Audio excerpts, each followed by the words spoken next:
नमस्कार, जय Maharashtra. Marathi pharma YouTube चॅनलमध्ये तुमचं स्वागत आहे. चॅनलवरती नवीन असाल तर चॅनलला सबस्क्राईब करायला विसरू नका. तर मित्रांनो, आपल्या चॅनलवरती रोज सकाळी ठीक 11 वाजता तुमच्यासाठी एका नवीन जॉबची जाहिरात तुमच्यापर्यंत पोहोचवली जाते. त्यासाठी तुम्ही चॅनलला सबस्क्राईब करून ठेवा, जेणेकरून तुम्हाला नवीन नवीन जाहिराती सर्वात प्रथम बघायला मिळून जाईल. तर मित्रांनो, पनवेल महानगरपालिका यांच्याकडून एक जाहिरात प्रसिद्ध करण्यात आलेली आहे. काय आहे जाहिरात, कोणते कोणते पद असणार आहेत, काय लागणारी पात्रता, सर्व डिटेल माहिती आज या व्हिडिओमध्ये बघणार आहोत. मित्रांनो, ही जी काही भरती असणार आहे ती आशा स्वयंसेविका पदभरती असणार आहे. 2025-26 सन याकरिता ही भरती असणार आहे. यासाठी तुमचा कोणताही परीक्षा होणार नाही, तुमची थेट मुलाखत असणार आहे. इथे बघू शकता थेट मुलाखत, वॉक इन इंटरव्ह्यू यामध्ये असणार आहे. तुम्हाला डायरेक्ट जाऊन इंटरव्ह्यू जायचं आहे, त्यानंतर तुमचं डायरेक्ट सिलेक्शन यामध्ये असणार आहे. त्याचबरोबर यासाठी पदे कोणते कोणते आहे ते बघूया. आता जवळपास यामध्ये 42 पदांसाठी भरती असणार आहे. 42 यामध्ये जागा असणार आहे, त्या पदांसाठी इथे भरती असणार आहे. त्याचबरोबर आता डिटेलमध्ये बघूया कोणकोणते पदे असणार आहेत आणि तुम्हाला काम करण्याचं ठिकाण कोणतं असणार आहे. तर इथं त्यांनी नागरी प्राथमिक आरोग्य केंद्राचे नाव दिले आहे. हे बघू शकता, नागरी प्राथमिक आरोग्य केंद्र गावदेवी पनवेल इथे तुमचं नोकरीचं ठिकाण असणार आहे. त्याचबरोबर कार्यक्षेत्राचे नाव म्हणजे तुम्हाला काम कुठे करायचंय इथे बघू शकता, गावदेवी पाडा, प्रभू आळी, घाटे आळी 1 इथे एक वॅकन्सी असणार आहे. यासाठी अर्ज स्वीकृती आणि मुलाखतीचे ठिकाण, वेळ, दिनांक इथे मेन्शन केला आहे. हे जे असणार आहे ते अर्ज करण्याचं ठिकाण असणार आहे. दिनांक कधी असणार आहे 21 मेला तुमचा डायरेक्ट इंटरव्ह्यू असणार आहे. त्याचबरोबर इथे दुसरं जे ठिकाण असणार आहे ते त्यांनी इथे मेन्शन केले आहे. नंबर ऑफ वॅकन्सी तिथे 3 असणार आहेत. तर या कार्यक्षेत्रासाठी इंटरव्ह्यू तुमचा 23 मे 2025 रोजी असणार आहे. त्याचबरोबर आता नंतर बघूया, नंतरचे जे कार्यक्षेत्र असणार आहे ते त्यांनी इथे मेन्शन केले आहे. कार्यक्षेत्रानुसार जागा टोटल 5 असणार आहे. 5 जागेनुसार त्यांनी ते विश्लेषण सुद्धा दिलेले आहे. ते तुम्ही सविस्तर या PDF मध्ये बघू शकता. त्याचा इंटरव्ह्यू तुमचा 27 मे 2025 रोजी आयोजित केला जाणार आहे. त्यानंतर दुसरं कार्यक्षेत्र जे असणार आहे कळंबोली, त्यासाठी एक रिक्त पदे असणार आहे. त्याचा इंटरव्ह्यू तुमचा 30 मे 2025 रोजी असणार आहे.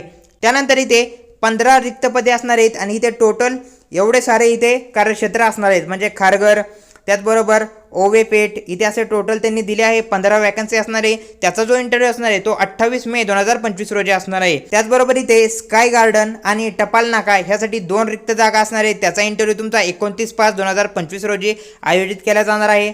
त्याचबरोबर इथे सेक्टर 3 मध्ये एक जागा असणार आहे. त्याचा इंटरव्ह्यू 27 मे 2025 रोजी आयोजित केला जाणार आहे. अशा विविध कार्यक्षेत्रांसाठी विविध जागा त्यांनी या PDF मध्ये सविस्तर दिल्या आहे. त्यानंतर आता बघूया यासाठी पात्रता काय लागणार आहे, कोण कोण यासाठी पात्र होणार आहे. आशा स्वयंसेविका पदभरती करता निवड प्रक्रियेत सर्व शर्ती ज्या काय असणार आहेत त्या त्यांनी इथे मेन्शन केला आहे. त्याचबरोबर तुम्हाला स्थानिक रहिवासी म्हणजे तुम्ही पनवेलचे स्थानिक रहिवासी असणे गरजेचं असणार आहे. त्याचबरोबर विवाहित महिलांना प्राधान्य दिलं जाणार आहे. शैक्षणिक पात्रता इथे बघू शकता, तुम्हाला फक्त 10वी पास लागणार आहे. तुम्ही जर 10वी पास असाल तर इथे अर्ज करू शकता. त्याचबरोबर तुमचं जास्त शिक्षण झाले असेल 10वी पेक्षा तर तुम्हाला इथे प्राधान्य दिले जाणार आहे. वयोमर्यादा काय राहणार आहे, कमीत कमी 20 जास्तीत जास्त 45 वयोमर्यादा सुद्धा जास्त असणार आहे. त्यामुळे यासाठी तुम्ही पात्र होत असाल तर नक्कीच अर्ज करू शकता.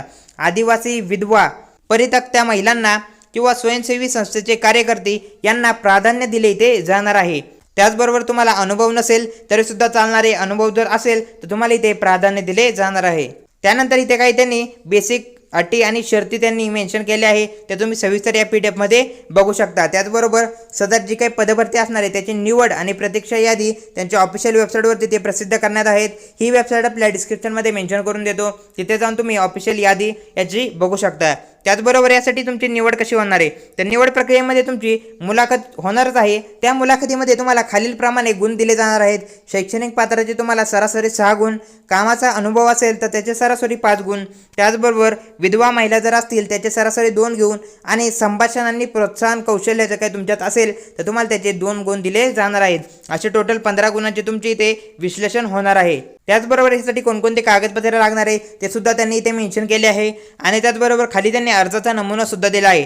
हा जो काय असणार आहे तो असणार आहे अर्जाचा नमुना. ह्याच अर्जाच्या नमुन्याची तुम्हाला प्रिंट घ्यायची आहे. हा नमुना तुम्हाला सविस्तर भरायचा आहे आणि वर सांगितलेल्या ॲड्रेसवरती तुम्हाला थेट मुलाखतीच्या वेळी तुमचा हा नमुना तिथे घेतला जाणार आहे. तर अशा प्रकारे ही जाहिरात आज आपण डिटेलमध्ये बघितली आहे. या जाहिरातीबद्दल तुम्हाला कसलाही डाऊट असेल तर कमेंट सेक्शनमध्ये नक्की कमेंट करा आणि अशाच प्रकारच्या नवनवीन जॉब अपडेट्सची माहिती तुमच्यापर्यंत सर्वात प्रथम पोहोचावी त्यासाठी चॅनलला सबस्क्राईब करायला विसरू नका. भेटूया पुढच्या व्हिडिओमध्ये.